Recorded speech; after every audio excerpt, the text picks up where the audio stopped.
Ito guys, gusto ko lang po ibagay sa inyo. Hindi po kasi naging successful ang aking pag-DIY. Ganito po guys ang setup ng aking pag-DIY sana. Ganun po ang setup ng ginawa ko sanang pag-DIY. Ito po yung ang kanyang pressure tank. At ito naman po ang kanyang generator. Ang gusto ko sana guys, umiikot lang yung tubig sa isang timba na malaki para yung kanyang generator makapag-supply po siya ng kuryente. Kahit hindi po tayo gumamit ng solar. Kaso lang, sablay. Ito yung battery. Hindi po ganun kadali ang ginawa ko rito, kaya hindi ko na lang po tinuloy. Kayo po, kapag gusto niyo po gayahin po ito at mayroon po kayong kaalaman, pag-set up ng ganitong klaseng pag-DIY, pwede niyo po gayahin. Kaso, hindi gumana. Kaya nasayang lang yung pagod ko, submersible pump. Tapos, generator. Ito pwede naman po siya magamit. Kahit sa gripo nyo na lang po. Sa bahay nyo. In case na mag-burn out, pwede nyo po ito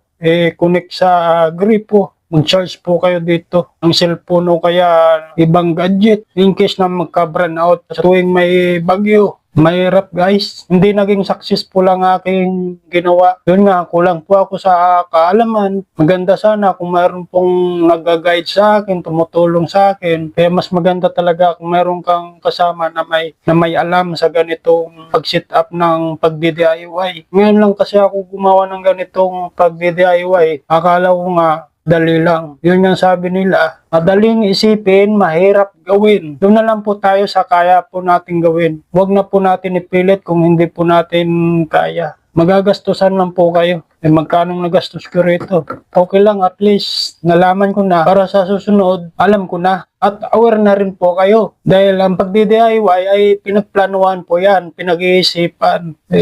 Ako naman, sinubukan ko para gamit ko dito sa aming bahay at makalibre. Kung mayroon po kayong katanungan, pwede po kayo mag-iwan ng message sa ibaba para alam din po ng bang manonood na gustong mag-DIY din. Kapag gusto po natin mag-DIY, doon na lang po tayo sa madaling gawin. Huwag na po natin subukan kung hindi po natin kaya at wala po tayong kakayaan na mag-DIY katulad sa ganitong setup. Hanggang sa muli po. Bye-bye!